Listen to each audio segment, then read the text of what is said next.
Baik, kita mulai. Ini harus.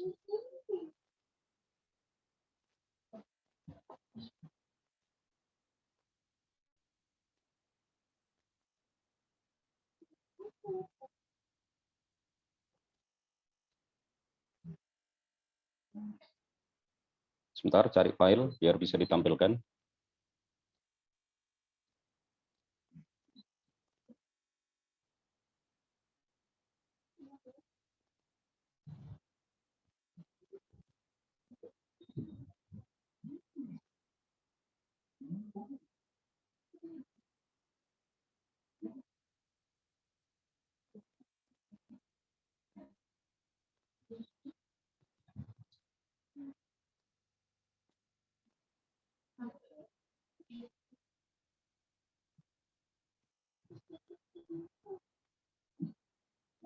Mas Hendra, sampai soal jawab nomor berapa kemarin?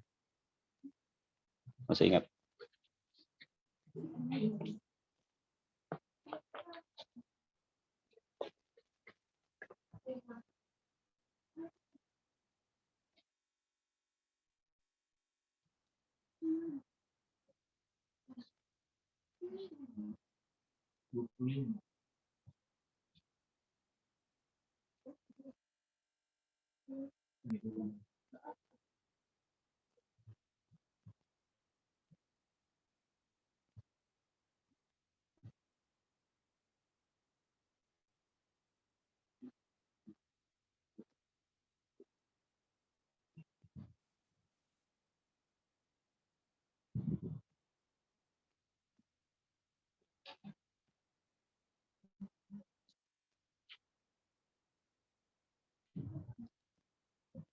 Baik, kita mulai. Assalamualaikum warahmatullahi wabarakatuh.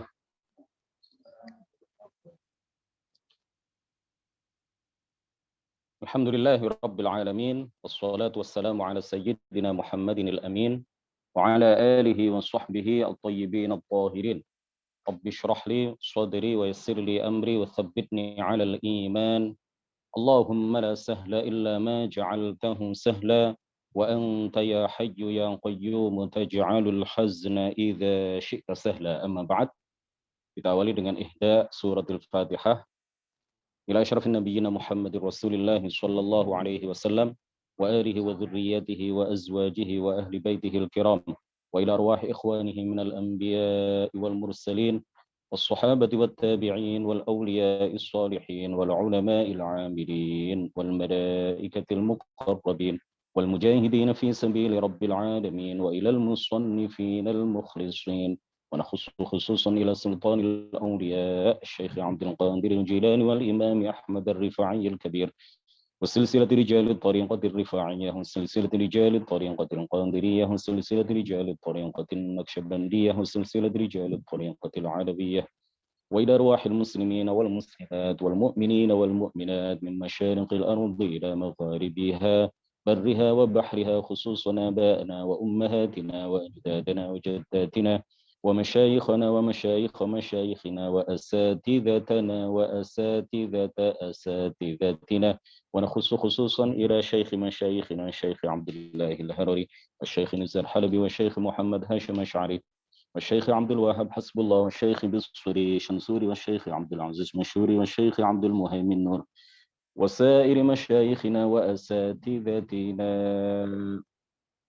ونخص خصوصا إلى من فتح ونشر الإسلام في هذه القرية، وبنية التوفيق والتيسير، وبنية قضاء جميع الحاجات والديون، وبنية الشفاء والنصر على الأعداء، وقبول الدعاء، ونيل كل سول، ورؤية الرسول، وشفاعة الرسول، ومرافقة الرسول في الآخرة، ولرضاء الله. الفاتحة. أعوذ بالله من الشيطان الرجيم. بسم الله الرحمن الرحيم.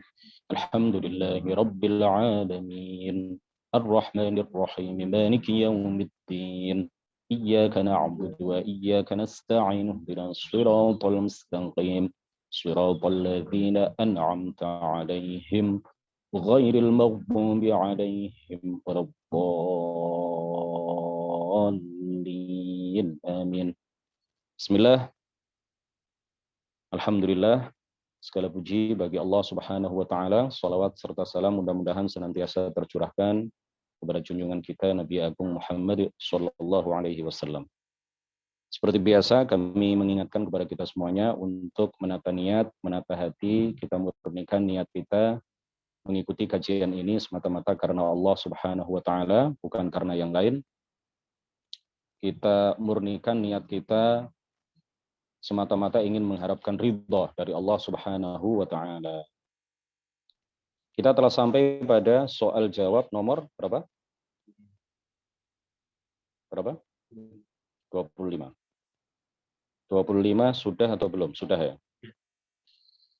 Ini yang coret-coret nggak sengaja ini mungkin ya. Atau ada sabotase ini. 25 sudah ya. Sekarang 26. Dikecilkan suaranya biar nggak. Qala al-muallif rahimahullahu ta'ala wa nafa'ana bihi wa bi'ulumihi wa amatna bi amdadihi wa afadha 'alaina min barakatihi. Amin.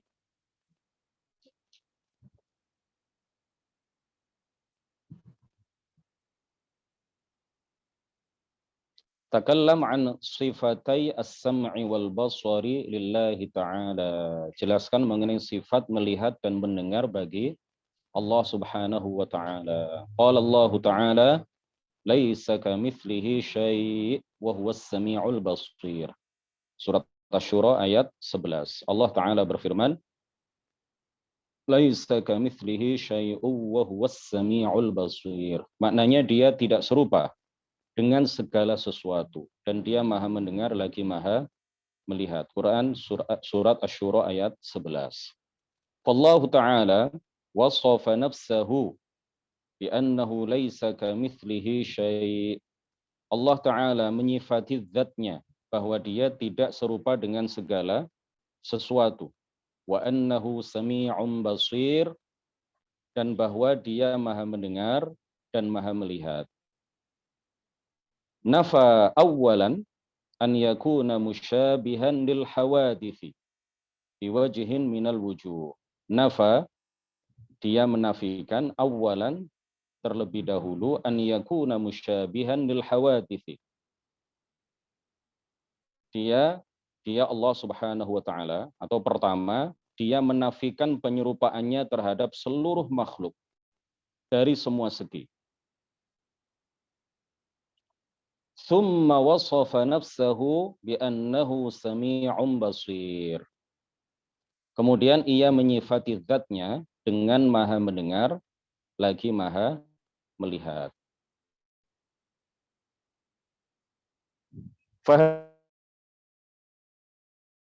Hadza yadullu, hal ini menunjukkan ala anna sam'allahi, bahwa pendengaran Allah la yushbihu sam'al makhluqat, tidak menyerupai pendengaran seluruh makhluk. Wa basarahu, dan penglihatan Allah Subhanahu wa Ta'ala la yushbihu basaral makhluqat, tidak menyerupai penglihatan seluruh makhluk. Wa kadzalika, dan begitu juga sairu sifatillahi, seluruh sifat Allah la tushbihu sifati khalqihi, tidak menyerupai sifat-sifat makhluknya. Allahu ta'ala yasma'u kullal masmu'at, maka Allah Subhanahu wa ta'ala mendengarkan segala yang didengar min ghairi hajatin, tanpa membutuhkan, ila udhunin, kepada telinga, au alatin ukhra, atau alat yang lain, atau media yang lain, atau organ yang lain. Wa huwa subhanahu, dan dia Allah Subhanahu wa ta'ala yara kullal mubsarati, melihat seluruh yang dilihat, min ghairi hajatin, tanpa membutuhkan, ila hadaqatin, kepada biji mata yang berwarna hitam. Hadaqah itu bola mata yang berwarna hitam. Itu namanya hadaqah dalam bahasa Arab. Terkadang diartikan kelopak mata, itu penerjemahan yang tidak benar. Sebagian menerjemahkan hadaqah dengan kelopak mata, itu penerjemahan yang tidak benar. Karena alat untuk melihat itu bukan kelopak mata. Kelopak mata kan ini. Jadi alat untuk melihat itu adalah biji mata yang berwarna hitam. Inilah yang dikatakan orang Arab sebagai hadaqah. Wala ila syu'a'i dhau'in, dan Allah Subhanahu wa ta'ala tidak membutuhkan kepada pancaran cahaya. Penglihatan Allah tidak butuh kepada pancaran cahaya. Laisa kamitslihi syai'un wa huwas samiul basir. Pertama, Allah Subhanahu wa ta'ala menegaskan bahwa dia tidak menyerupai segala sesuatu apapun dari makhluknya. Dari semua segi, Allah tidak sama dengan seluruh makhluknya. Kemudian Allah Subhanahu wa ta'ala berfirman, wa huwas samiul basir, dan dia maha mendengar lagi maha melihat. Pertama, Allah menegaskan bahwa dia tidak menyerupai segala sesuatu apapun dari makhluknya. Kemudian Allah Subhanahu wa ta'ala berfirman, wa huwas samiul basir, dan dia maha mendengar lagi maha melihat, untuk memberikan penegasan dan pemahaman kepada kita bahwa pendengarannya tidak sama dengan pendengaran selainnya. Penglihatannya tidak sama dengan penglihatan selainnya. Jadi wa huwas samiul basir itu didahului oleh firman Allah dalam penggalan pertama dari ayat ini, laisa kamitslihi syai', untuk menunjukkan, menegaskan, memberikan pemahaman kepada kita bahwa pendengaran dan penglihatannya itu tidak sama dengan pendengaran dan penglihatan seluruh makhluk. Kita boleh mengatakan Allah maha mendengar karena dia sendiri mengabarkan kepada kita bahwa dia maha mendengar. Tetapi kita tidak boleh mengatakan bahwa Allah maha duduk, karena Allah tidak berfirman jalasa di dalam Al-Quran.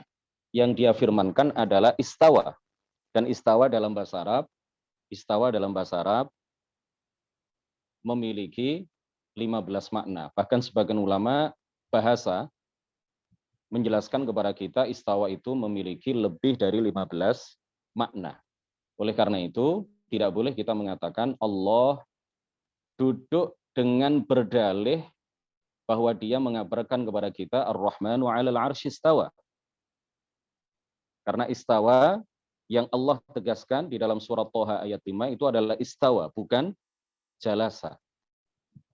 Sedangkan di dalam ayat ini Allah telah benar-benar mengabarkan kepada kita, menjelaskan kepada kita bahwa zatnya bersifat dengan sifat maha mendengar dan maha melihat.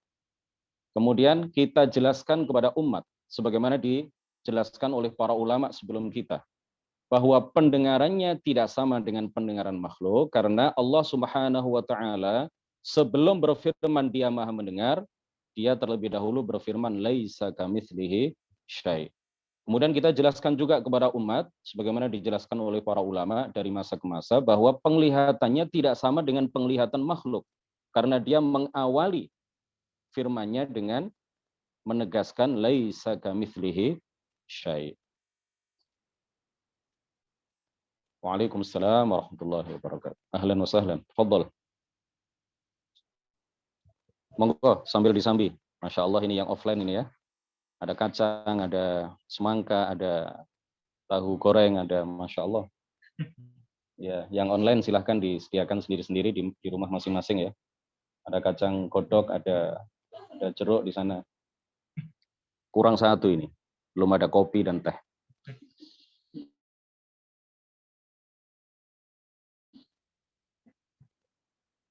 Allah Subhanahu wa taala pendengarannya karena tidak sama dengan pendengaran makhluk, maka kita mengatakan Allah Maha mendengar segala yang didengar tanpa telinga, tanpa media apapun, tanpa membutuhkan kepada alat dan organ apapun.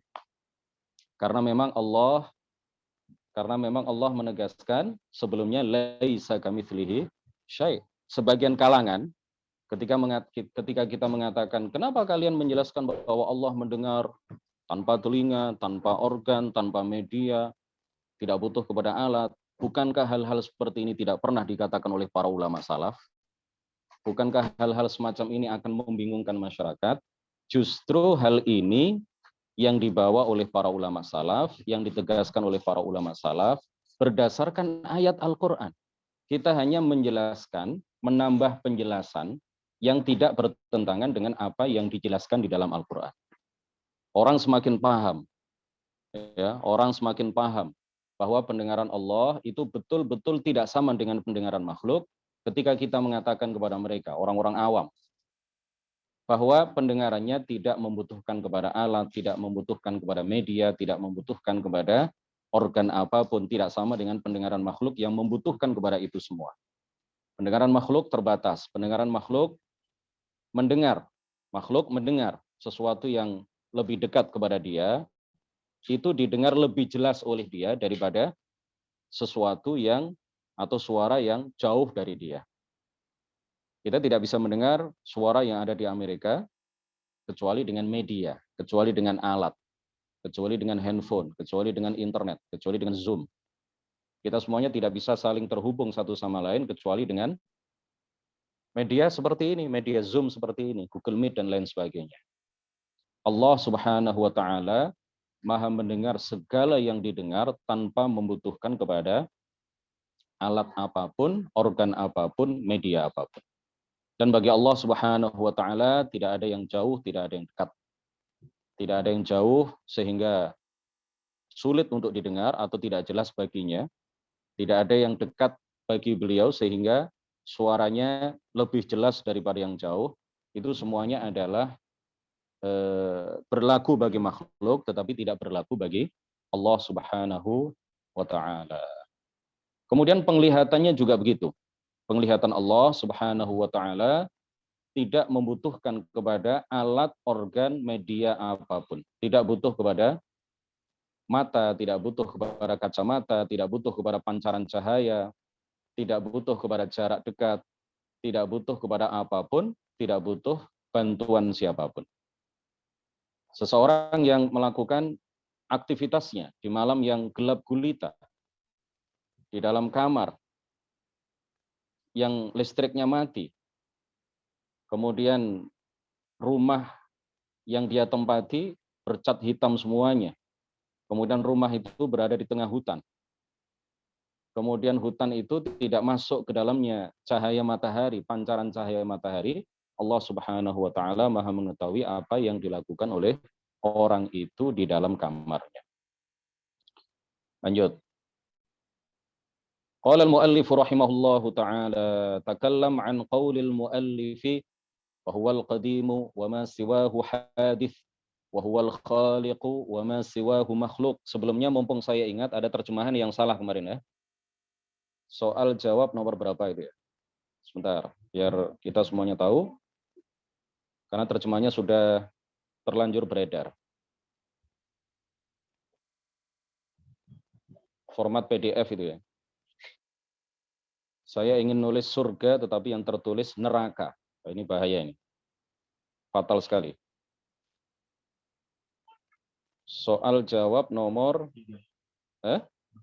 nomor 3. Soal jawab nomor 3 ini pengumuman sosialisasi biar tidak salah nanti di dalam menyampaikan.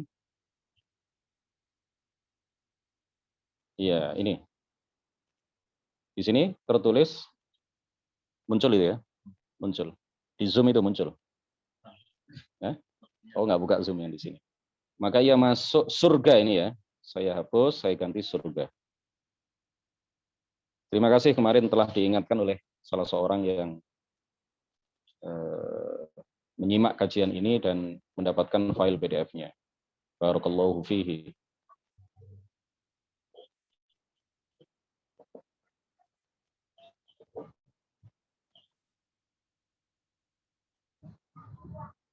Soal jawab nomor 26.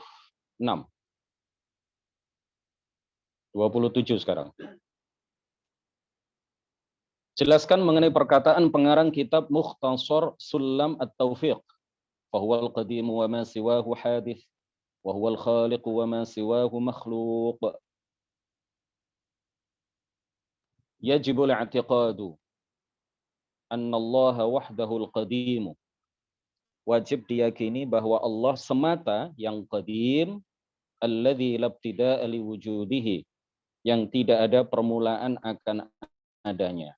Wa anna kullama siwahu, dan bahwa segala sesuatu selainnya hadithun hadith, artinya didahului oleh ketiadaan. Fa kullu hadithin, karenanya setiap hadith makhluk ya, setiap hadith atau makhluk dakhala fil wujudi, yang masuk dalam keberadaannya, yang masuk dalam keberadaan, artinya yang awalnya tiada kemudian menjadi ada, minal a'yani, baik yang berupa benda, wal a'mali, maupun perbuatan, minaz dzarrati, mulai dari dzarrah, nanti akan kita jelaskan. Benda terkecil yang dapat dilihat oleh mata telanjang, tanpa media, tanpa alat, ilal arsy, hingga arsy, wa min kulli harakatin, yang berupa gerakan hamba, lil ibadi, wa min kulli harakatin lil ibadi, yang berupa gerakan hamba, wasukunin, diamnya hamba, wan nawaya, niatnya hamba, wal khawatiri, dan lintasan hati hamba, huwa bi khalqillahi, itu semua atau semua itu masuk ke dalam keberadaan huwa bi khalqillahi lam yakhluqhu ahadun siwallahi. Itu semuanya masuk dalam keberadaan dengan penciptaan Allah Subhanahu wa taala, tidak ada yang menciptakannya kecuali Allah. La tabi'atun, bukan tabi'ah yang menciptakannya. Tabi'ah itu adalah sifat yang Allah jadikan ada pada suatu benda. Wala illatun, bukan pula illah yang menciptakannya. Nanti akan kita terangkan. Bal dukhuluhu fil wujudi. Bal dukhuluhu fil wujudi. Jadi masuknya itu semua ke dalam keberadaan bimasyiatillahi, adalah dengan kehendak Allah. Wa qudratihi, kuasanya, kuasa Allah. Bitaqdirihi, dengan takdirnya. Wa ilmihi al-azaliyyi, dan ilmunya yang azali. Biqaulihi ta'ala, hal ini berdasarkan firman Allah Ta'ala, wa khalaqa kulla syai'. Qala al-Imam an-Nasafi, fa idza daraba insanun zujajan bihajarin fakasarahu, fad-darbu wal kasru wal inkisaru bi khalqillahi ta'ala. Apabila seseorang melempar kaca dengan batu lalu memecahkannya, maka lemparan itu memecahkannya batu terhadap kaca, dan pecahnya kaca semuanya dengan penciptaan Allah Subhanahu wa taala. Pada soal jawab nomor 27 ini, pengarang kitab Bahjatun Nazar menjelaskan kepada kita mengenai perkataan pengarang kitab Mukhtasar Sulamit Taufiq, yaitu Syekh Abdullah Al-Haruri, fahuwal qadimu wa ma siwahu hadith. Hanya Allah yang tidak memiliki permulaan, sedangkan selain Allah semuanya memiliki permulaan. Wa huwal khaliqu wa ma siwahu makhluk. Hanya Allah yang maha menciptakan, selain Allah semuanya adalah makhluk. Diterangkan oleh pengarang kitab Bahjatun Nazar bahwa wajib kita meyakini hanya Allah yang qadim, selain Allah hadith. Istilahnya begitu ya, yang belum pernah belajar kitab Mukhtasar. Jadi hanya Allah yang qadim, atau disebut juga azali. Hanya Allah yang qadim, atau azali atau awal. Al-awwal. Hanya dia yang al-qadim atau al-azali atau al-awwal. Tiga-tiganya ini memiliki makna yang sama. Jika dinisbatkan, jika disifatkan kepada Allah Subhanahu wa taala, al-qadim, al-awwal, al-azali. Selain Allah Subhanahu wa taala adalah hadits. Apa yang dimaksud dengan hadits? Hadits artinya didahului dengan ketiadaan. Awalnya tidak ada, kemudian menjadi ada. Jadi yang dikatakan dakhala fil wujud, yang dikatakan dakhala fil wujud, inilah yang disebut dengan hadits atau makhluk. Tidak boleh kita mengatakan Allah dakhala fil wujud. Ya, dakhala fil wujud itu artinya masuk dalam keberadaan. Kenapa dikatakan masuk dalam keberadaan? Karena awalnya tiada, kemudian Allah menciptakannya, baru kemudian ia masuk dalam keberadaan. Awalnya tiada, kemudian Allah menciptakannya, baru kemudian disebut ia ada.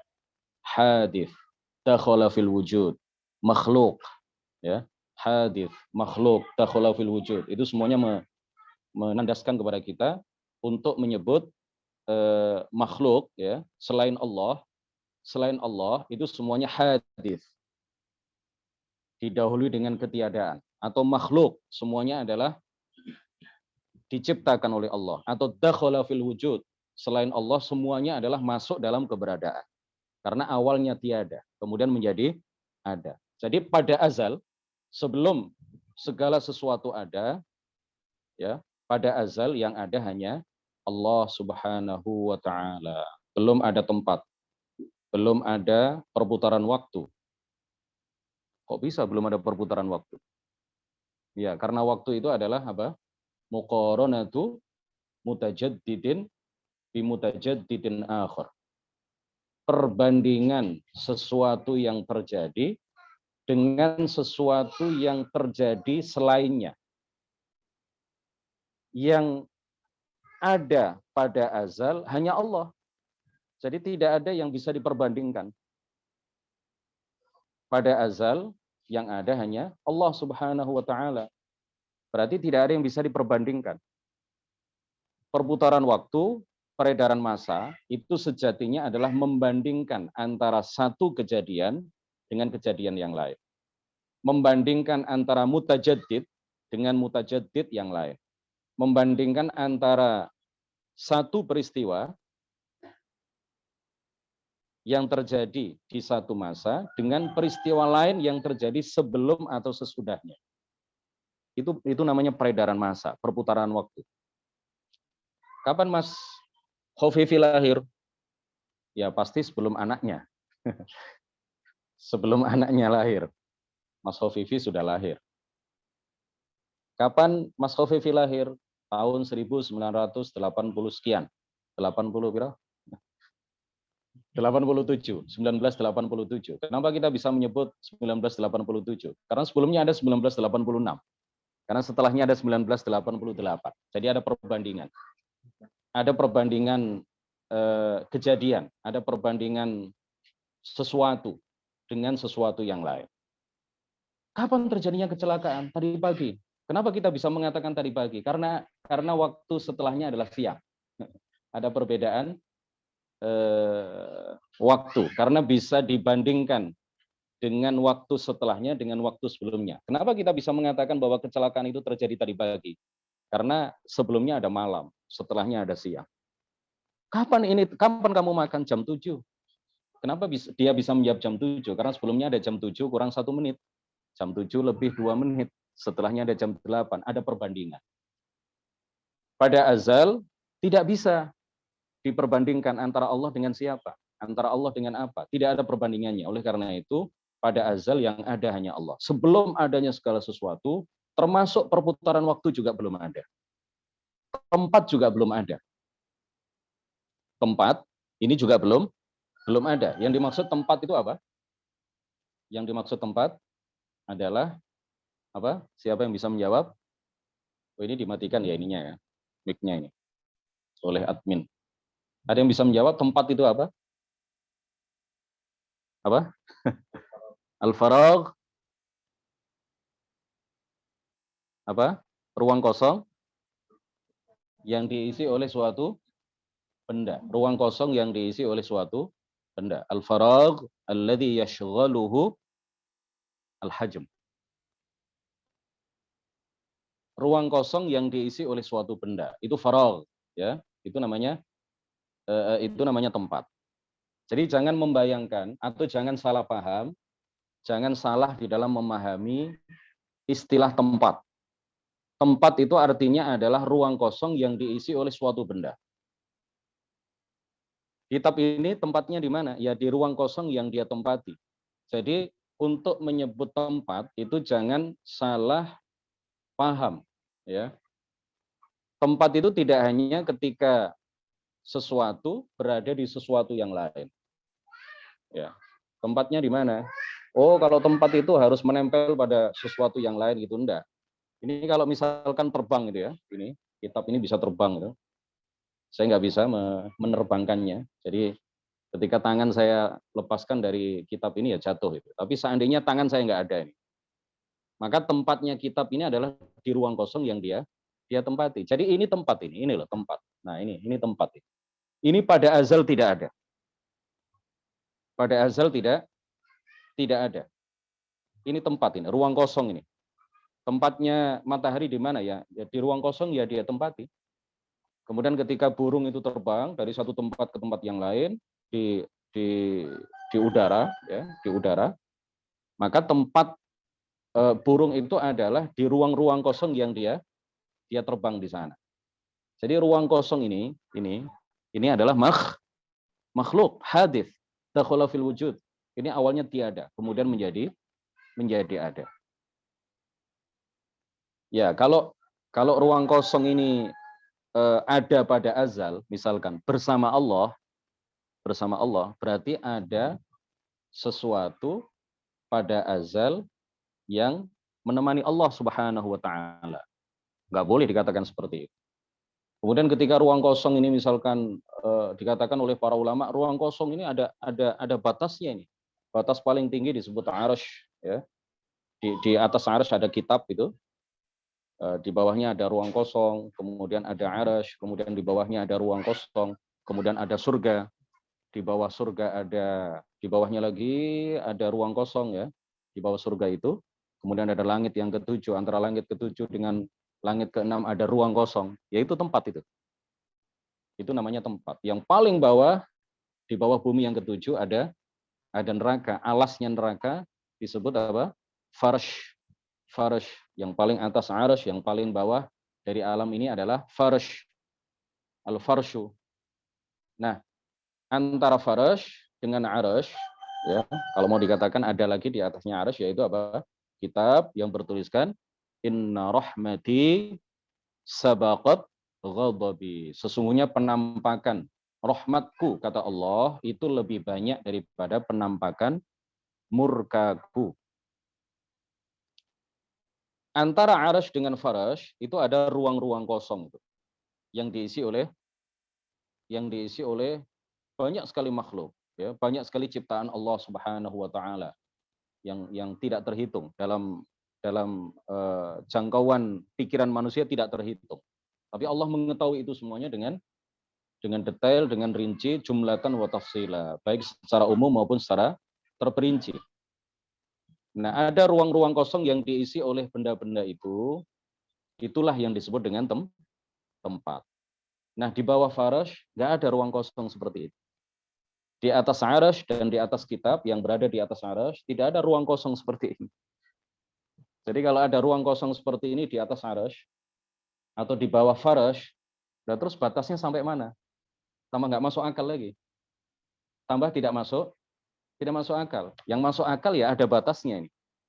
Makhluk itu ada batasnya. Jadi ini adalah ciptaan Allah Subhanahu wa taala. Tempat ini adalah ciptaan Allah Subhanahu wa taala. Ruang kosong yang kita isi, ruang kosong yang diisi oleh matahari, ruang kosong yang diisi oleh langit, ruang kosong yang diisi oleh setiap benda dan makhluk, ini semuanya adalah tempat yang diciptakan oleh Allah Subhanahu wa taala. Allah tidak berada di tempat. Allah tidak berada di ruang kosong seperti ini. Allah tidak butuh kepada ruang kosong ini. Karena ruang kosong dan atau diistilahkan tempat ini semuanya adalah ciptaan Allah Subhanahu wa taala. Allah tidak butuh kepada itu semua. Intinya laisa kamitslihi syai'. Lebih dari itu kita nggak tahu. Intinya bahwa Allah itu nggak bisa dibayangkan. Mahma tasawwar bibalik fallahu bikhil, tidak bisa dibayangkan. Kembali ke soal jawab nomor 27. Semua ya di sini dikatakan yajibul i'tiqadu anna Allah wahdahul qadimu alladzi la ibtida'a liwujudihi wa anna kullama siwahu hadits wa kullu haditsin dakhala fil wujudi minal a'yani wal a'mari min adh-dharrati ila al-'arsy wa min kulli harakatin lil 'ibadi wa sukunin wan nawaya wal khawatir huwa bi khalqillahi lam yakhluqhu ahadun siwallah. Pengarang kitab ini menyebutkan beberapa hal ya. Pertama, al-a'yan, benda ya. Ini karena susunan bahasa Arab itu ya begini ya. Saya hanya menerjemahkan sesuai dengan urutan apa yang ditulis oleh pengarang kitab ini. Sebenarnya mungkin kalau bagi orang yang hanya membaca terjemahannya mungkin tidak begitu paham. Ini gimana susunan kalimatnya yang berupa benda dan perbuatan, mulai dari benda terkecil sampai benda terbesar. Kemudian yang berupa gerakan. Ini gimana ini yang sepertinya susunan kalimatnya nggak praktis gitu ya bagi para pengamat ya, bagi pengamat bahasa Indonesia ya. Tapi kalau bahasa Arab memang seperti ini susunannya. Bahasa Arab itu ya seperti ini. Jangan dikritisi sebagai susunan kalimat yang tidak praktis. Kalau di kitab-kitab kuning, yang kitab-kitab kuno itu malah nggak paham kita. Ya, kalau membaca kitab Ar-Risalah usul fikihnya Imam Syafi'i atau baca langsung kitab Al-Um karangan Imam Syafi'i atau baca kitab-kitab yang klasik ya, yang bukan di abad pertengahan, di abad-abad awal. Di abad-abad awal itu malah luar biasa. Jadi butuh kedalaman ilmu dalam bahasa Arab untuk memahami itu semua. Ini masih praktis ini kalau seperti ini. Menurut orang awam ini masih praktis ini. Kalau ini kan kitab yang baru ya, kitab yang baru. Jadi meskipun bagi sebagian orang itu sulit untuk dipahami, tetapi bagi orang yang sudah belajar bahasa Arab, ya dasar saja insya Allah paham. Secara bahasa, tinggal diberi penjelasan kalimat-kalimatnya itu yang dikaitkan dengan konteks pembahasan ilmu yang dikaji, yaitu ilmu tauhid. Jadi begini, praktisnya begini. Di sini disebutkan al-a'yan, ya. Kemudian apa? Al-a'mal.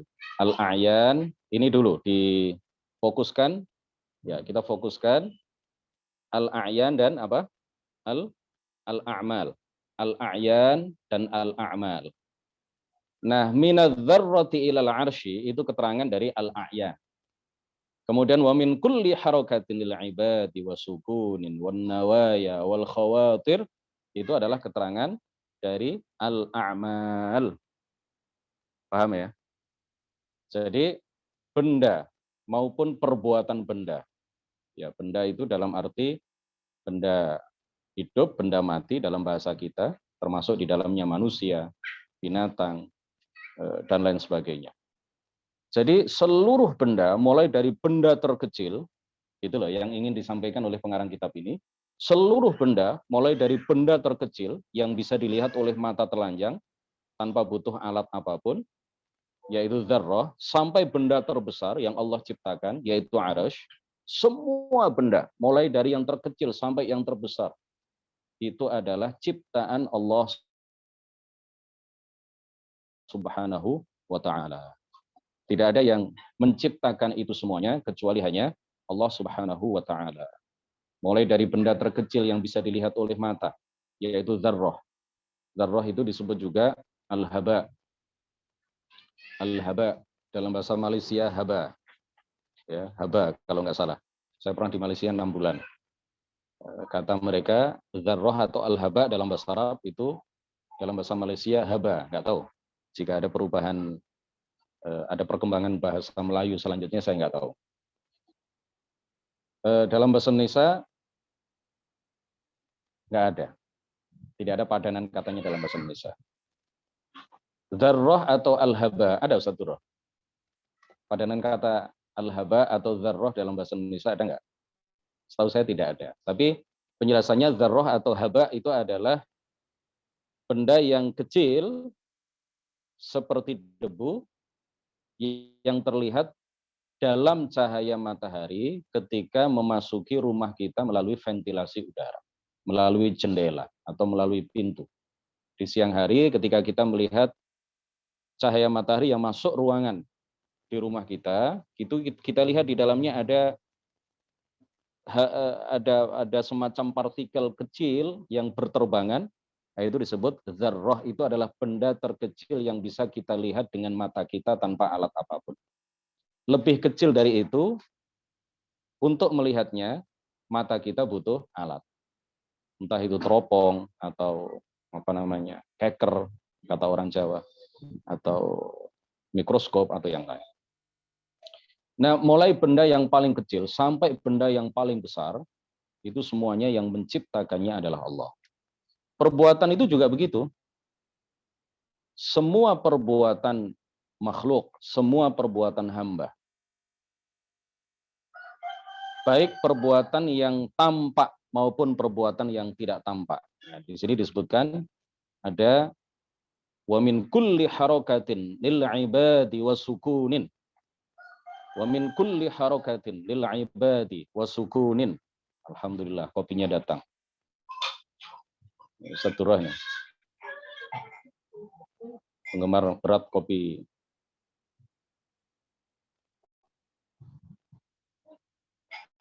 Disebutkan ada empat perbuatan di dalam kitab ini. Pertama harokah, kedua sukun, ketiga nawaya, keempat apa? Khawatir. Dua yang pertama itu adalah perbuatan yang tampak. Dua yang terakhir adalah perbuatan yang tidak tampak. Dua yang pertama adalah amal zahirah. Dua yang terakhir adalah amal batinah. Semuanya disebut perbuatan, ya. Semuanya disebut perbuatan. Yang dua yang pertama, diam dan gerakan itu adalah perbuatan yang zahir, perbuatan yang tampak. Perbuatan yang bisa dilihat oleh orang lain. Diam, bergerak, itu kan bisa dilihat oleh orang lain. Itu yang menciptakannya Allah. Kemudian perbuatan yang tidak tampak, perbuatan batin. Di sini disebutkan niat dan khawatir.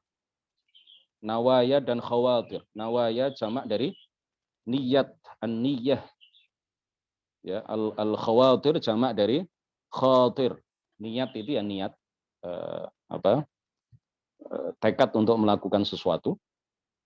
Kemudian khawatir itu lintasan hati, sesuatu yang tidak kita niatkan.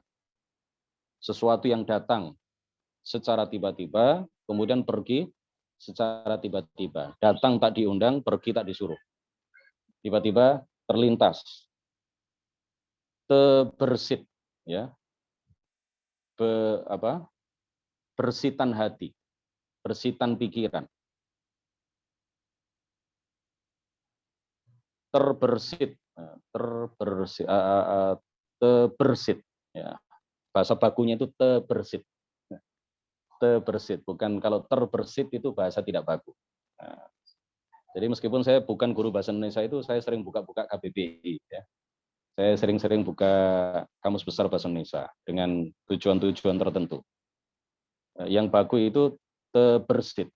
Ada terbersit itu tidak baku. Ada yang mengatakan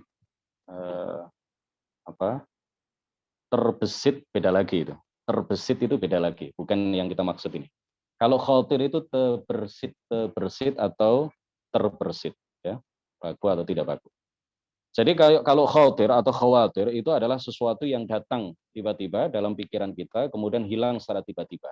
Itu juga yang menciptakannya adalah Allah Subhanahu wa Ta'ala. Niat kita itu juga yang menciptakannya adalah Allah Subhanahu wa Ta'ala. Jadi benda semuanya, mulai dari yang terkecil sampai terbesar, ciptaan Allah. Perbuatan semuanya, baik yang tampak maupun yang tidak tampak, yang menciptakannya adalah Allah Subhanahu wa taala. Lam yakhluqhu ahadun siwallah. Tidak ada yang menciptakannya kecuali Allah. La tabi'atun, yang menciptakan itu semuanya bukanlah tabi'ah. Apa tabi'ah itu? Sifat yang Allah jadikan ada pada suatu benda. As-sifah allati ja'alallahu 'alaiha al-ajram. As-sifah allati ja'alallahu 'alaiha al-ajram. Sifat yang Allah jadikan ada pada suatu benda.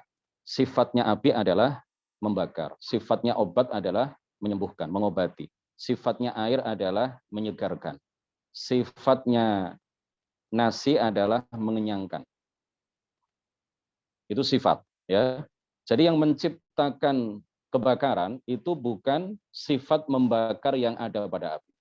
Pencipta api adalah Allah, pencipta sifat membakar yang ada pada api adalah Allah, pencipta benda yang tersentuh api kemudian terbakar, itu semuanya yang menciptakannya adalah Allah Subhanahu wa taala. Makanya beberapa orang wali tidak makan berhari-hari seperti Abdurrahman Ibnu Abi Nu'am, salah seorang wali di kalangan tabi'in, tidak makan, tidak minum selama 15 hari, 15 malam, beliau tidak mati. Kenapa? Karena memang yang menciptakan kenyang itu bukan nasi, bukan gandum, bukan makanan pokok. Pencipta nasi adalah Allah, pencipta kenyang. Ketika seseorang makan kemudian kenyang, yang menciptakan rasa kenyang pada diri orang makan itu juga Allah Subhanahu wa taala. Obat tidak bisa menciptakan kesembuhan. Sifat mengobati, sifat menyembuhkan yang ada pada obat itu tidak bisa menciptakan kesembuhan. Buktinya apa? Banyak orang minum obat tapi nggak sembuh-sembuh. Banyak orang yang tidak minum obat tapi kemudian tiba-tiba sembuh. Karena memang yang menciptakan sembuh atau yang menciptakan sakit hanyalah Allah Subhanahu wa taala. Bukan virus. Ya betul, virus nggak bisa menciptakan kematian. Kenapa? Takut dengan virus. Kita nggak takut dengan virus. Cuma kita waspada. Kita al-akhdhu bil asbab. Ya. Melakukan sebab dengan harapan mendapatkan akibat, itu bukan berarti kita tidak meyakini Allah sebagai pencipta segala sesuatu. Nggak ada kaitannya itu. Tidak ada kaitannya. Ketika kita lapar kemudian makan, bukan berarti kita tidak meyakini Allah lah yang menciptakan rasa kenyang. Kalau begitu nggak usah makan. Kalau kamu betul-betul yakin, ini omongan yang tidak benar ya. Kalau kamu betul-betul yakin bahwa Allah adalah pencipta kenyang, kenapa kamu masih makan? Nggak usah makan kayak saya, nggak usah makan. Ya 1 jam, 2 jam. Setelah itu 2 hari, 3 hari, 4 hari, kelepek-kelepek. Ya, ini artinya kita manusia, kita melakukan sebab. Kita melakukan apa? Sebab. Jadi artinya kalau kita ikhtiar, kalau kita ikhtiar dengan melakukan berbagai sebab, kemudian kita mendapatkan akibat, alhamdulillah, kita yakini bahwa yang menciptakan sebab dan akibat itu adalah Allah Subhanahu wa taala. Ketika kita berikhtiar, lalu kita melakukan sebab, ternyata akibat tidak timbul dengan sebab yang kita lakukan, maka kita yakin bahwa yang menciptakan sebab adalah Allah, yang menciptakan akibat yang tidak terjadi itu juga adalah Allah Subhanahu wa taala. Yang menciptakan sesuatu yang tidak tidak sesuai dengan apa yang kita inginkan itu juga adalah Allah Subhanahu wa taala. Paham ya? Jadi jangan dicampur aduk. Kalau kamu hanya takut kepada Allah, kalau kamu meyakini takdir, kalau kamu meyakini bahwa Allah adalah pencipta segala sesuatu, kenapa takut kepada corona? Kenapa kamu maskeran? Kenapa kamu jaga jarak? Itu artinya kamu masih takut dengan corona. Itu artinya kamu masih meyakini corona itu bisa menciptakan sesuatu. Gak ada kaitannya itu ya. Itu out of context. Itu konteksnya sudah nggak nyambung ya. Konteksnya sudah tidak nyambung. Itu sama dengan orang yang tadi itu mengatakan kalau kamu kalau kita yakin, ya ini omongannya tidak benar, kalau kita yakin bahwa Allah pencipta segala sesuatu, pencipta kenyang dan pencipta lapar, ya kita nggak usah makan. Ya kan? Berapa miliar orang yang meyakini bahwa Allah adalah pencipta kenyang, tetapi mereka masih makan. Ya, itu tidak bertentangan dengan keyakinan. Makan itu tidak bertentangan dengan keyakinan bahwa Allah adalah pencipta kenyang. Allah adalah pencipta segala sesuatu. Sama dengan orang yang masih berobat, sakit berobat. Itu bukan berarti dia tidak tawakal. Bukan berarti dia tidak tawakal. Rasulullah sendiri yang menyuruh kita untuk tawakal, tetapi menyerahkan hasil akhir. Rasulullah sendiri yang menyuruh kita, memerintahkan kita untuk melakukan ikhtiar, tetapi kita ketika kita berhasil di dalam ikhtiar kita, maka kita yakini bahwa yang menciptakan keberhasilan itu adalah Allah Subhanahu wa Ta'ala. Yang menciptakan kita berusaha ini juga Allah, yang menciptakan keberhasilan setelah kita melakukan sebab dan ikhtiar itu juga Allah Subhanahu wa Ta'ala. Jadi tabi'ah tidak dapat menciptakan apapun. Api tidak bisa menciptakan terbakar, sesuatu menjadi terbakar. Sifat membakar pada api itu tidak bisa menciptakan benda yang tersentuh api kemudian menjadi terbakar. Yang menciptakan api adalah Allah, yang menciptakan kebakaran akibat suatu benda tersentuh oleh api itu juga adalah Allah Subhanahu wa Ta'ala. Buktinya Nabi Ibrahim dimasukkan ke dalam api yang berkobar-kobar, api itu sama sekali tidak membakar jasad mulia Nabi Ibrahim alaihissalam. Jadi yang terbakar ketika Nabi Ibrahim dimasukkan ke dalam api yang berkobar-kobar, itu yang terbakar hanya tali yang mengikat badan beliau. Pakaian beliau tetap utuh, rambut beliau tetap utuh, jasad mulia beliau tetap utuh. Beliau kan diikat, kemudian diletakkan dalam minjanik, ya, atau menjanik, ketapel besar itu. Tahu? Ketapel besar itu. Apa namanya itu ya? Bahasa Indonesianya. Pelontar, apa? Pelontar. Ya, dimasukkan, kan diikat dulu itu. Ketika masuk ke dalam api, yang terbakar hanya tali yang mengikat badan mulia beliau. Sedangkan beliau, jasad dan pakaian beliau, rambut beliau sama sekali tidak terbakar. Karena api tidak bisa menciptakan kebakaran. Pisau juga tidak bisa menciptakan sesuatu menjadi terpotong. Yang menciptakan sesuatu terpotong karena disentuh oleh atau diengek-engek, ya. Dipotong oleh pisau kemudian menjadi terpotong, itu yang menciptakan keterpotongan sesuatu yang dipotong dengan pisau itu juga adalah Allah Subhanahu wa Ta'ala. Nabi Ibrahim sudah mulai menggerakkan pisau di atas leher Nabi Ismail alaihissalam, tetapi leher Ismail tidak terpotong karena pisau tidak dapat menciptakan sesuatu menjadi terpotong. Wala illatun. Illah itu apa? Illah itu di Al-Qaulul Jali ada yang hafal? Harus hafal lah. Illah itu apa? Ma yujadu al-ma'lulu fi wujudihi wa yu'damu bi 'adamihi. Ma yujadul ma'lulu fi wujudihi wa yu'damul ma'lu wa yu'damu bi 'adamihi. Sesuatu yang illah itu adalah sesuatu yang keberadaannya meniscayakan keberadaan ma'lul dan ketiadaannya meniscayakan ketiadaan ma'lul. Jadi beda dengan sebab. Beda dengan sabab. Kalau as-sabab apa? Kalau as-sabab apa artinya? Dalam bahasa Arab pengertiannya apa? As-sabab. Sering disampaikan. Hadithun yutawassalu bihi ila hadithin akhar. Waqad yatakhallafu anhu musabbabuhu. Apa? Ada di Al-Qaulul Jali enggak itu? Atau di Umdah ya. Jadi sebab itu beda dengan illah. Kalau sabab itu adalah apa? Hadithun yutawassalu bihi, yang bisa bahasa Arab barangkali dicatat. Yang nggak bisa bahasa Arab nanti tunggu terjemahan dan keterangannya. Hadithun yutawassalu bihi ila hadithin akhar. Wa qad yatakhallafu anhu musabbabuhu. Jadi sebab itu adalah hadits, ya, makhluk, yutawassalu bihi, hadits, gampangannya diartikan makhluk gitu ya. Makhluk yang dengannya haditsun, gimana nerjemahkannya dia? Haditsun yutawassalu bihi ila haditsin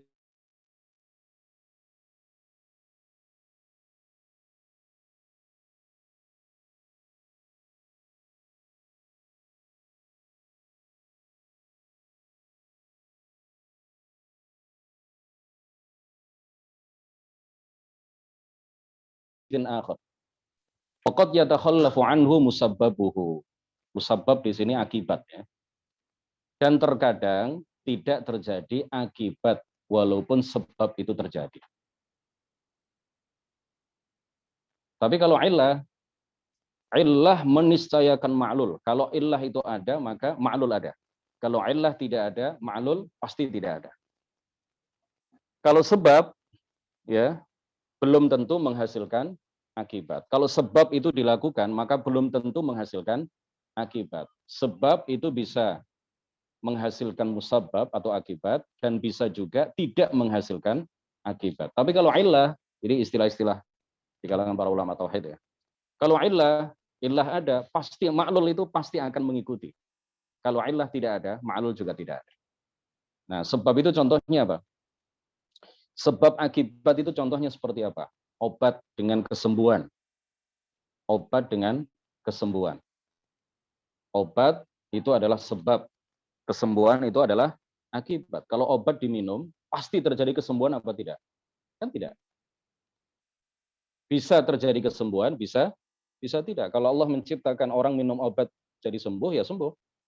Kalau orang minum obat sebanyak apapun, Allah tidak menciptakan dia sembuh, ya tidak sembuh. Tapi kita kan nggak tahu, takdir Allah pada diri kita itu apa kan nggak tahu. Jadi tugas kita adalah melakukan sesuatu yang kita tahu. Biasanya orang yang minum obat itu sembuh. Kalau memang sudah minum obat nggak sembuh-sembuh, ya pada saat itu kita tanamkan dalam hati kita bahwa Allah belum menakdirkan atau tidak, ya, untuk saat ini tidak menakdirkan saya sembuh. Terus selanjutnya apa? Ya terus berusaha ikhtiar. Kalau obat ini nggak cocok, ya barangkali obat yang lain cocok. Kalau dokter ini nggak cocok, ya pindah ke dokter yang lain. Kalau dokter umum nggak cocok, ya pindah ke dokter spesialis. Sekarang itu kan ada dokter spesialis yang spesialis gitu ya. Kalau jadi kalau dulu itu hanya spesialis penyakit dalam, itu sekarang macam-macam, ada spesialis jantung. Spesialis jantung itu ada yang macam-macam, yang jantung apa itu? Ada lagi yang lebih spesialis lagi gitu ya, Fitrah ya. Ada yang lebih spesialis lagi, spesialis usus, ada lagi tuh. Spesialis usus besar. Ada lagi yang lain spesialis usus kecil. Ya barangkali kalau dokter umum nggak cocok, mungkin pengetahuannya masih segitu, pindah ke dokter spesialis. Kalau dokter spesialis juga belum menemukan obat yang cocok, ya pindah ke yang lebih spesialis lagi. Atau yang lebih spesialis lagi. Ada itu ya. Para profesor di UNER itu kan seperti itu. Spesialisnya spesialis. Bahkan ada yang spesialisnya spesialis. Ya, makanya di ilmu agama itu kan ada juga spesialis ya. Di ilmu agama itu kan ada spesialis juga, spesialis tafsir, ya, spesialis. Karena ilmu agama itu luar biasa, luas. Monggo kopinya yang ngantuk. Ada kopi di sini, monggo. Kita tuntaskan yang nomor 27 ini. Jadi sebab itu tidak bisa menciptakan akibat. Yang menciptakan sebab adalah Allah, yang menciptakan akibat juga adalah Allah Subhanahu wa taala. Illah dengan ma'lul itu dicontohkan. Saya ulang, tadi kalau sebab bisa menghasilkan akibat, bisa tidak. Tapi kalau illah itu selalu meniscayakan ma'lul. Kalau illah ada, pasti diiringi dengan keberadaan ma'lul. Kalau illah tidak ada, pasti ma'lul juga tidak ada. Contohnya adalah gerakan tangan atau gerakan jari itu meniscayakan gerakan akik atau cincin yang ada di jari. Kalau akik ya, ini kalau jari saya bergerak, otomatis ya akik yang berada di jari saya ini juga otomatis bergerak. ya kan? Jadi kalau tiba-tiba akiknya bergerak sendiri tanpa tangannya bergerak kan itu sudah min sabilil karomah itu ya. Saya bukan wali, jadi saya tidak bisa menunjukkan keajaiban. Nah, gerakan tangan itu adalah illah. Gerakan akik yang berada di tangan, yang mengikuti gerakan tangan, itu adalah ma'lul. Jadi ketika tangan bergerak, ketika jari bergerak, yang merupakan illah, itu pasti meniscayakan gerakan akik yang ada di jari, yang disebut ma'lul. Nah, yang menciptakan, sampai segitunya para ulama ingin menjelaskan kepada kita bahwa segala sesuatu adalah ciptaan Allah, sampai-sampai yang menciptakan gerakan kita adalah Allah, ya gerakan tangan kita adalah Allah, yang menciptakan gerakan akik yang merupakan ma'lul dari gerakan jari kita, itu juga adalah Allah. Pencipta illah adalah Allah, pencipta ma'lul adalah Allah, pencipta sebab adalah Allah, pencipta akibat juga adalah Allah Subhanahu wa taala. Makanya Allah taala berfirman di dalam Al-Qur'an, wa khalaqa kulla syai'. Ayatnya tegas. Ayatnya lugas, eksplisit sekali. Bukan tersirat, ya, bukan implisit. Bukan tersirat, tapi tersurat, eksplisit, gamblang. Wa khalaqa kulla syai'. Allah lah yang menciptakan segala sesuatu. Dalam ayat yang lain, qulillahu khaliqu kulli syai'. Katakan wahai Muhammad bahwa Allah adalah pencipta segala sesuatu. Jadi bal dukhuluhu fil wujudi, masuknya itu semuanya dalam keberadaan, yang awalnya tiada kemudian menjadi ada, itu semuanya bimasyiatillahi, dengan kehendak Allah, wa qudratihi, dengan kuasanya, bitakdirihi, dengan takdirnya, wa ilmihi, dengan pengetahuannya, al-azali, yang tidak bermula. Al-Imam An-Nasafi, salah seorang ulama besar di kalangan Maturidiyah secara akidah dan Hanafiyah secara fikih. Ya, beliau Hanafi Maturidi, An-Nasafi. Tetapi apa yang beliau sampaikan itu sering dikutip oleh para ulama Asy'ariyah. Faida ini secara makna, ya, secara makna. Kalau kita lihat di Al-Aqidah An-Nasafiyah, lafadznya tidak seperti ini. Ini hanya untuk membahasakan dengan redaksi yang lebih jelas. Beliau mengatakan faida daraba insanun zujajan bihajarin. Apabila seorang manusia melempar sebuah kaca bihajarin, dengan sebuah batu, fakasarahu, lalu batu itu memecahkan kaca. Faddarbu, maka lemparan yang dilakukan oleh orang itu, wal kasru, dan ketika batu mengenai kaca, ya, ketika batu memecahkan kaca, walingkisaru, dan pecahnya kaca itu sendiri, semuanya itu bi khalqillahi ta'ala, terjadi dengan penciptaan Allah Subhanahu wa taala. Ini untuk menegaskan kepada kita para ulama, ya, kurang terang benderang seperti apa lagi? Kan sudah sangat terang, sangat gamblang, sangat lugas bahwa apapun yang terjadi di alam ini itu adalah ciptaan Allah, kehendak Allah, takdir Allah, ketetapan Allah, ketentuan Allah Subhanahu wa taala. Semuanya dikehendaki oleh Allah, yang baik maupun yang buruk, semuanya diciptakan oleh Allah, yang baik maupun yang buruk, semuanya ditentukan, ditakdirkan, ditetapkan oleh Allah Subhanahu wa taala. Demikian kajian kita pada siang hari ini, mudah-mudahan manfaat, barokah. Ada pertanyaan ya?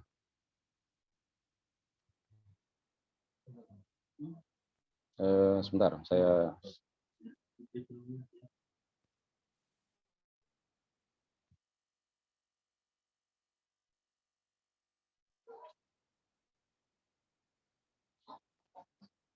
stop share. Oke, ada beberapa pertanyaan. Lintasan, apa? Assalamualaikum Ustadz, boleh minta buku PDF-nya? Boleh. Saya terjemahkan seluang saya, jadi belum selesai menerjemahkannya. Nanti akan saya share secara berkala ya. Kemarin sempat saya share Soal jawab nomor 1 sampai 23 sudah, nanti akan diteruskan bagian kedua nomor 24, soal jawab nomor 24, dan seterusnya, insya Allah.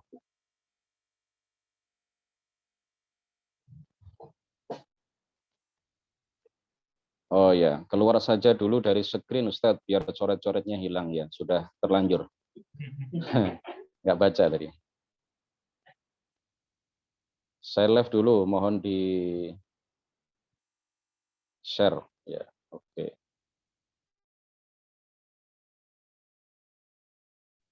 Bukhari Masrur, Assalamualaikum Ustaz. Apakah mujassimah itu termasuk khilafiyah?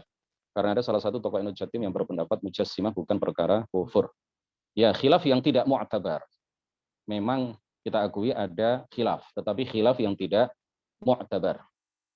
Tahu ya, khilaf yang tidak mu'tabar. Karena jelas Imam Ghazali mengatakan orang kenapa mujassimah itu, kenapa mujassim itu kafir? Karena dia menyembah jisim. Karena dia menyembah jisim. Jisim itu kan selain Allah. Allah bukan jisim. Berarti kalau menyembah jisim, ya, kalau seseorang itu menyembah jisim, berarti itu artinya dia tidak menyembah Allah. Tidak diragukan lagi kekufurannya. Khilaf yang tidak mu'tabar. Penciptaan air sebagai makhluk pertama berarti bersamaan dengan penciptaan tempat dan waktu yang membersamai air. Di mana letak air pertama tersebut? Ya, dengan terciptanya air, maka tercipta pula tempat dan waktu. Air itu berada di bawah arsy. Wa kana arsyuhu 'alal ma'. Sampai sekarang masih ada. Air itu berada di bawah arsy. Ustadz, bisa diulang definisi sebab dalam bahasa Arab? Oke. Hadithun ada di Bughyah ya, di Bughyah syarah. Kalau nggak salah ada di Bughyah, atau saya nggak ingat ya, ada di mana, tapi saya hafalnya begitu. Hadithun yutawassalu bihi ila hadithin akhar. Hadithun yutawassalu bihi ila hadithin akhar. Wa qad yatakhallafu anhu musabbabuhu.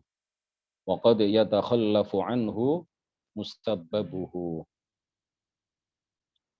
Assalamualaikum Ustaz, izin bertanya, kalau surga dan neraka bersifat kekal dengan kehendak Allah, apakah malaikat penjaganya juga ikut kekal?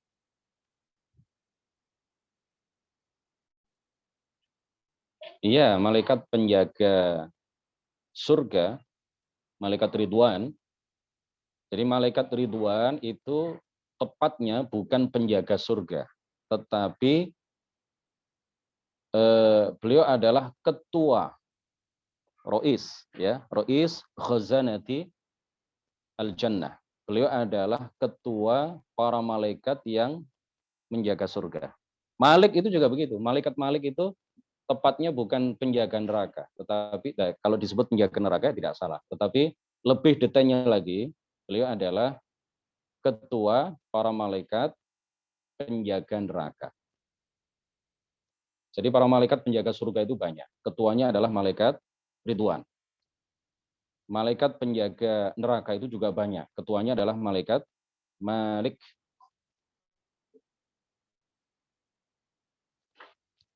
Mungkin ini maksud orang itu tidak paham makna jisim, Ustaz. Allahu a'lam. Ya, memang jadi ada beberapa hal itu yang kadang sensitif untuk disampaikan secara terbuka, bukan di kalangan internal. Di antaranya adalah masalah kekafiran mujassim. Ya, kalau memang sekiranya orang yang akan kita ajak bicara itu dia sekiranya berdasarkan pengalaman pergaulan kita dengan dia akan menerima apa yang kita sampaikan. Kalau misalkan orang itu berdasarkan interaksi kita selama ini dengan dia, kira-kira dia tidak akan menerima apa yang kita sampaikan, ya tunda dulu. Bukan berarti kita tidak nahi mungkar, ya. Tetapi kalau nahi mungkar itu dilakukan secara serampangan, itu nanti akan menutup pintu dakwah ke depan. Makanya kita juga harus nahi mungkar itu dengan cara-cara yang tidak mungkar. Ya, amar ma'ruf juga harus kita lakukan dengan cara-cara yang ma'ruf. Nahi mungkar jangan dilakukan dengan cara-cara yang mungkar, harus dengan bertahap. Itulah yang disebut dengan apa? Eh, apa? Strategi dakwah, ya. Strategi dakwah. Jangan sembarang orang itu kemudian dengan alasan nahi mungkar apa saja disampaikan kepadanya. Ini kalau seperti ini dia kafir ini. Ya, itu nanti akan menutup pintu dakwah ke depan.